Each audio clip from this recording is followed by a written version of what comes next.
Bunda nĩ nyamũ ĩmwe ĩteithagĩrĩria mabataro-inĩ maingĩ kũrĩ arĩmi ta ũkui wa mĩrigo, ona gũtuĩka kũrĩ ona moguni mangĩ andũ aingĩ matoĩ.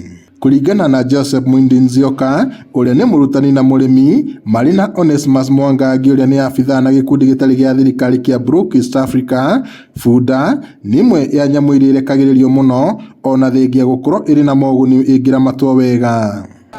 Donkey is one of the animals that has been neglected for some time, but it's of value especially to the farmers. Hii kinyesi ya punda inaweza tumika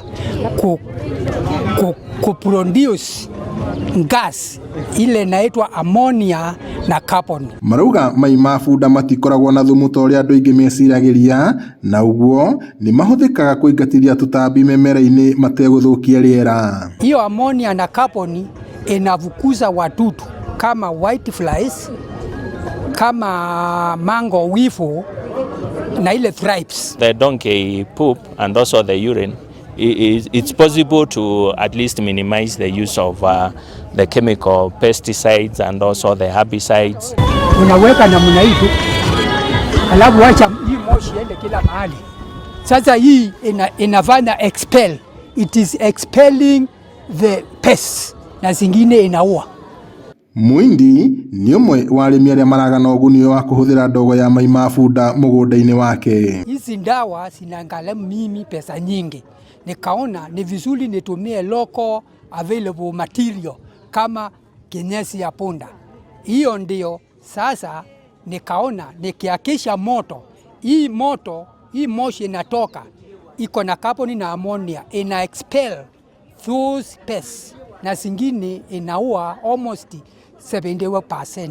Ndogo ĩno no ĩhũthĩkaga ũthũi-inĩ wa ũkĩ na njĩra ya gũtogereria njũkĩ mwatũ-inĩ. Unafanya hivi kwa mzinga, loud.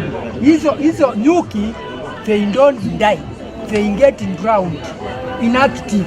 Alafu unatoa tu asali yako unaenda. Arĩmi arĩa twaranirie nao maugĩte ũyũ nĩ ũndũ matarahotete kũmenya ona gũtuĩka rĩu nĩ manoretwo.